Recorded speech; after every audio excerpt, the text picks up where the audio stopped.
Hello everyone, this is the third lecture on states of matter, and in this lecture we will discuss kinetic molecular theory of gases. As you know, in previous two lectures we have discussed the gas laws. And what was the problem with gas laws? That they are based on experimental observation, but there is no theoretical background behind these laws.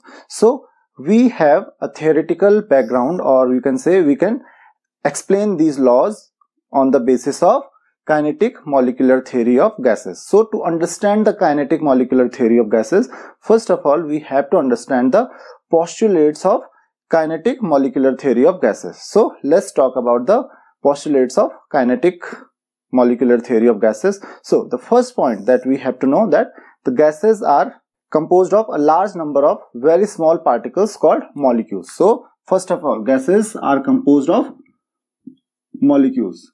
Now the second point that we have to know is that these molecules are far away from each other, so that there is no intermolecular force of attraction between these molecules. So remember, there is no intermolecular force of attraction between the molecules, or you can say the intermolecular force of attraction is almost negligible. तो आपको दूसरी चीज इसका ध्यान रखना है, पहली चीज कि जो गैसेस होती हैं वो बहुत छोटे छोटे पार्टिकल से मिलकर बनी होती हैं, जिनको आप मॉलिक्यूल्स कहते हो, और मॉलिक्यूल्स एक दूसरे से बहुत ज्यादा दूर होते हैं. वो इतने दूर होते हैं कि उनके बीच में जो इंटरमॉलिक्यूलर फोर्स ऑफ अट्रैक्शन होता है that is almost negligible. Now because the third point, there is a very large intermolecular space between the molecules, so therefore the volume of molecules is almost negligible as compared to the volume of whole gas. तो क्योंकि आप किसी container में किसी gas को रखते हो तो गैसेस मॉलिक्यूल्स के जो पार्टिकल्स होते हैं वो क्या होते हैं, अगर आपने किसी कंटेनर में गैसेस को रखा तो मॉलिक्यूल्स जो होते हैं, गैसेस मॉलिक्यूल्स, वो एक दूसरे से बहुत ज्यादा डिस्टेंस पे होते हैं. तो इसकी वजह से इनके बीच में इंटरमॉलिक्यूलर स्पेस क्या होता है, इतना ज्यादा होता है कि पूरे गैस के कंपैरिजन में, गैस के वॉल्यूम के कंपैरिजन में जो वॉल्यूम होता है वो ऑलमोस्ट क्या होता है, वो ऑलमोस्ट नेग्लिजिबल होता है. तो आपको इस चीज का ध्यान रखना है. Then the next point is that the gaseous molecules are in continuous motion. तो जो gaseous molecules होते हैं वो continuous motion में होते हैं. So they collide with each other as well as the wall of the container in which they are kept in. तो ध्यान रखिए, तो क्या होता है यहाँ पे कि जो मॉलिक्यूल्स होते हैं वो क्या होते हैं, कंटिन्यूअस मोशन में होते हैं. तो उसकी वजह से क्या होते हैं, मॉलिक्यूल्स एक दूसरे से टकराते रहते हैं, साथ ही साथ जो कंटेनर है, कंटेनर की वॉल से भी टकराते रहेंगे. तो there will be collision between the molecules as well as the collision between the molecules and the wall of container. Now the gases exert the pressure on the container due to the bombardment of gaseous molecules on the wall of container. तो देखिए, मैंने अभी आपको बताया कि there is collision होते रहते हैं, गैसेस मॉलिक्यूल्स एक दूसरे से टकराते रहते हैं, और साथ ही साथ कंटेनर की वॉल से भी टकराते रहते हैं. अब कंटेनर की वॉल से टकराते रहते हैं तो बहुत सारे, क्योंकि एक या दो मॉलिक्यूल्स है नहीं है, तो नंबर ऑफ मॉलिक्यूल्स होते हैं, billions and billions and billions molecule. तो यहाँ पे क्या होता है कि मॉलिक्यूल्स कंटेनर की वॉल पे टकराएंगे. तो अब इसकी वजह से क्या होगा, कंटेनर की वॉल पे टकराएंगे तो इसकी वजह से क्या होगा, कंटेनर की जो वॉल होगी इस पे एक प्रेशर एक्सर्ट करेगी, क्योंकि फोर्स लगेगा, force per unit area, that is called pressure. तो इसी कोलिजन की वजह से, the collision between the molecules and wall of container, ये मॉलिक्यूल्स क्या करते हैं, प्रेशर एक्सर्ट करते हैं on the wall of the container. Now the kinetic energy of the molecule is directly proportional to the temperature. दो average kinetic energy होती है molecules की, remember the average kinetic energy of the molecules is directly proportional to the temperature. मतलब अगर आप temperature को increase करोगे तो जो एवरेज काइनेटिक एनर्जी होगी मॉलिक्यूल्स की वो भी क्या होगी, इंक्रीज होगी. अगर आप टेम्परेचर को डिक्रीज करोगे तो एवरेज काइनेटिक एनर्जी मॉलिक्यूल्स की जो होगी वो डिक्रीज होगी. One more point that you have to remember that not all the molecules will have same kinetic energy. सारे molecules की kinetic energy different हो सकती है. तो लेकिन जो एवरेज काइनेटिक एनर्जी होगी वो टेम्परेचर इंक्रीज करने पे इंक्रीज होगी, और average kinetic energy temperature decrease करने पे डिक्रीज होगी. तो इन पॉइंट्स का आपको ध्यान रखना है. Now on the basis of these postulates we can write down a equation that is PV is equal to 1/3 mn U square. Now ये जो इक्वेशन है where P is pressure of gas, P is pressure of gas, V is volume of gas, M is mass of a molecule, N is equal to number of molecules, and U is equal to RMS velocity of molecule. Now RMS velocity, that means root mean square velocity. It is called root mean square velocity. So we will be talking about root mean square velocity of molecules. So we will be talking about root mean square velocity later. Now अब आपको पता चल गया कि जो PV equal to क्या होता है 1/3 mn u square. So this is also called kinetic gas equation. तो हमारे पास यहाँ पे दो इक्वेशन है. एक तो हमारे पास आइडियल गैस इक्वेशन थी. Now we have kinetic gas equation. Now we know that PV is equal to mn into u square. So we can say PV को हम, क्योंकि m क्या है यहाँ पे, m is the mass of one molecule. So for 1 mole of gas, for 1 mole of gas we can write PV is equal to 1/3 mn u square. 1 mole because n denotes the number of molecules. तो अगर मैं 1 mole of gas कहता हूं तो 1 mole में क्या हो जाएगा, n is equal to क्या हो जाएगा, एवोगैड्रोस नंबर. तो n क्या हमारे पास, एवोगैड्रोस नंबर है. एवोगैड्रोस नंबर आपको पता है, एक मोल में जितने मॉलिक्यूल्स होते हैं उसको हम क्या कहते हैं, एवोगैड्रोस नंबर. तो Avogadro's number that is 6.022 into 10⁻23 because n denotes the number of molecules, और एक मोल में इतने ही मॉलिक्यूल होते हैं. नाउ आपको पता चल गया कि PV इज इक्वल टू यहां से क्या हो जाता है 1/3 mn u square. So if the average kinetic energy, तो एवरेज काइनेटिक एनर्जी मान लेते हैं, let us say it is EK. तो average kinetic energy of one molecule is equal to क्या हो जाएगा, हाफ m u स्क्वायर. तो this is average kinetic energy of a molecule. So तो total kinetic energy, तो that is, suppose this is E dash K, then it will be EK. So EK will be, तो अगर एक molecule कितनी है, हमारे पास कितने मॉलिक्यूल्स हैं, n मॉलिक्यूल्स हैं, तो that will be equal to half m into n into u square, और you can say n into half m u square. तो आपको पता है काइनेटिक एनर्जी का फॉर्मूला क्या होता है, हाफ m v स्क्वायर. और अगर हमारे पास n मॉलिक्यूल्स हैं तो उनकी एनर्जी क्या हो जाएगी, n into half m v square, और you can say n into half m u square. तो ये इसकी क्या हो जाएगी, काइनेटिक एनर्जी हो जाएगी टोटल मॉलिक्यूल्स की. Now from here we can establish a relationship between EK and PV. तो हम लोगों ने एक फॉर्मूला पहले पढ़ा है, that is PV is equal to, we can multiply this equation by 2 and divide by 2, so we can write it 2/3 into 1/2 mn u square, or you can write half mn u square, that is EK. So you can say PV is equal to 2/3 into EK. So this is the relationship between EK and PV. Now we already know from ideal gas equation. So for 1 mole of gas, PV is equal to nRT होता है. If number of mole is 1, so PV equal to क्या हो जाएगा, RT, because n is 1. So PV is equal to RT from ideal gas equation. तो ideal gas equation आपने पढ़ी है, तो वहां से PV equal to क्या हो जाएगा, RT. Now put the value of PV is equal to RT. So it will become RT is equal to 2/3 into EK. तो RT की जो वैल्यू होगी दैट इज 2/3 EK, और you can say kinetic energy KE, kinetic energy is equal to 3/2 RT. तो this is the value of kinetic energy of the molecules.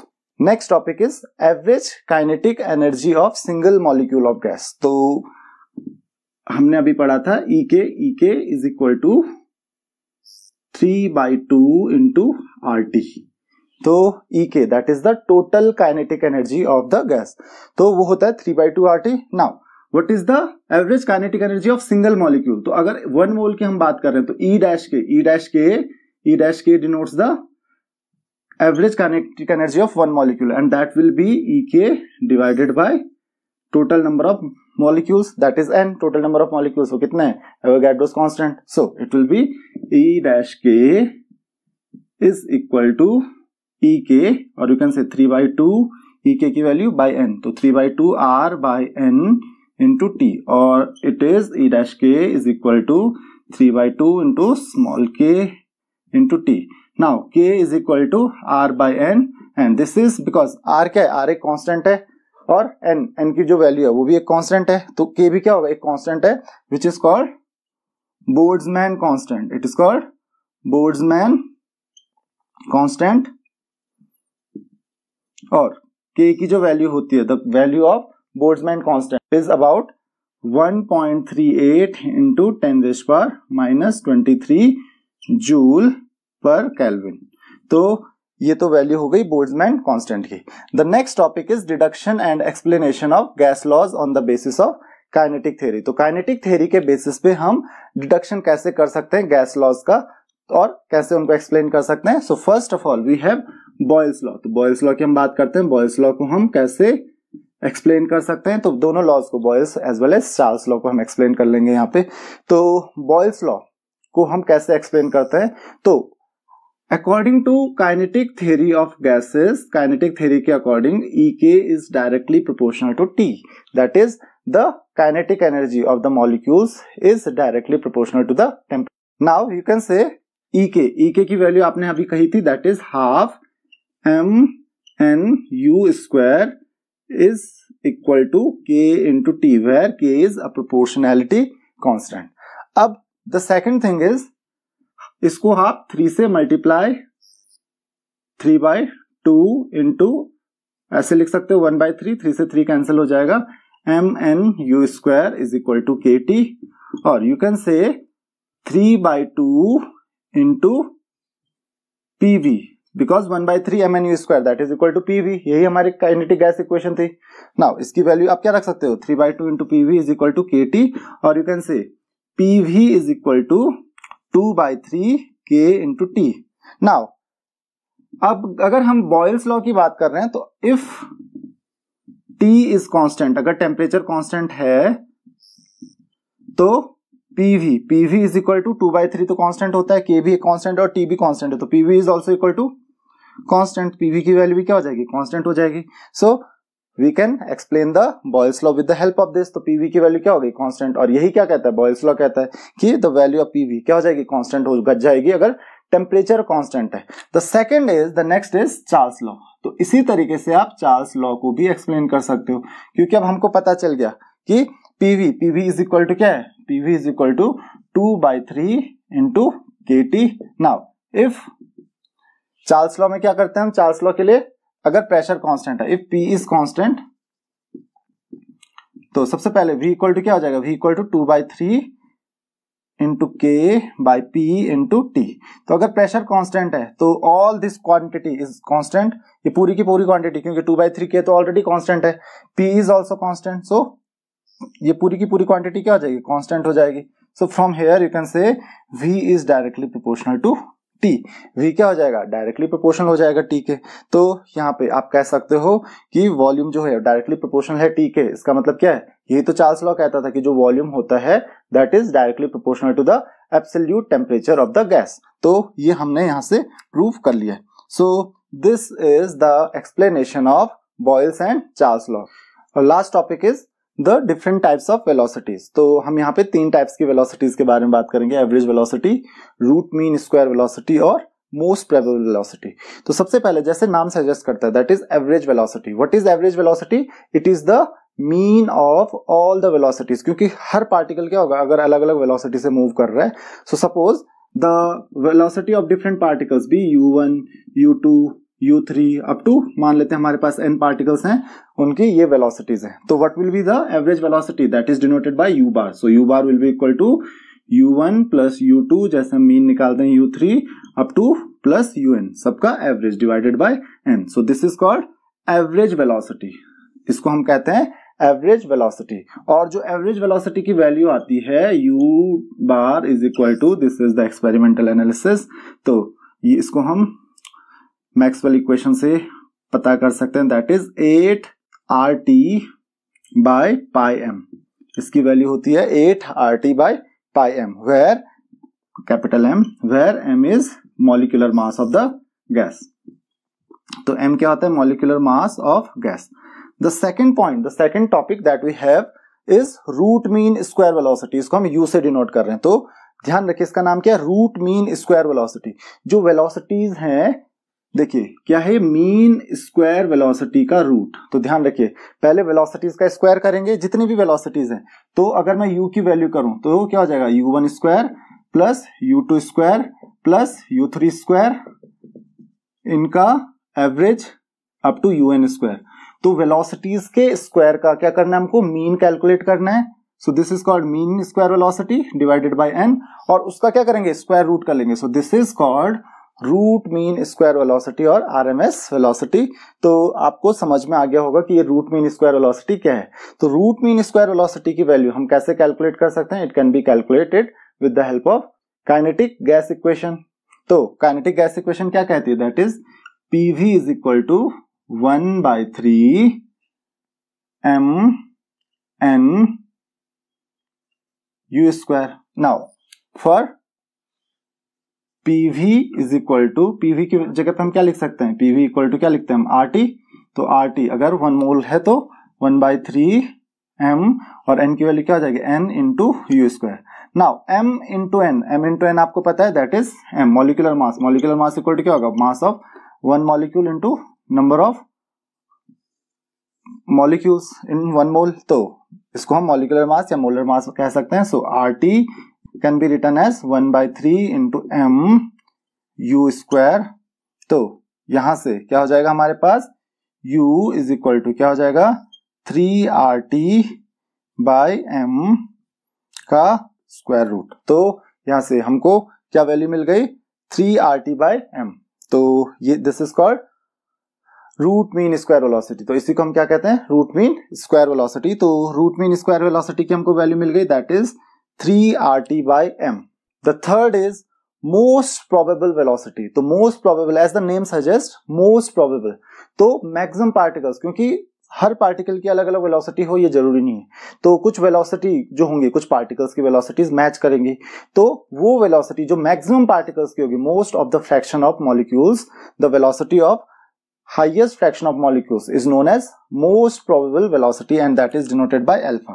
So alpha is equal to root 2RT by m. तो alpha की जो value होगी that is root 2RT by m. Now if we talk about the ratio of these three velocities, that is average velocity is to, the second one is root mean velocity is to most probable velocity, that is equal to कितना हो जाएगा? 8RT by m। तो आप देख सकते हो square root सब में आ रहा है और RT बाई m सब में आ रहा है, तो RT बाई m को आप सबसे कैंसिल कर सकते हो। तो रेशियो क्या हो जाएगा इनका? 8 by pi, square root of 8 by pi is to, this will be root 3 is to, this will be root 2। So this is the ratio of all these three velocities. तो इन तीनों वेलोसिटीज का जो ratio हो जाएगा that is root 8 by pi is to root 3 is to 2। तो ये इन तीनों वेलोसिटीज का क्या है? एवरेज है। तो ये हमारे पास डिफरेंट टाइप्स ऑफ वेलोसिटीज आ गई। तो अब आपको समझ में आ गया होगा कि आरएमएस वेलोसिटी होती क्या है, रूट मीन स्क्वायर वेलोसिटी, जिसकी हम पहले बात कर रहे थे। तो जब हम काइनेटिक गैस इक्वेशन लिखते हैं तो इसमें हम आरएमएस वेलोसिटी लेते हैं, न कि एवरेज वेलोसिटी या फिर most probable velocity. So I hope you have understood the kinetic molecular theory of gases. So this is all in this lecture. If you have any queries, you can ask your questions in comments. Thank you very much.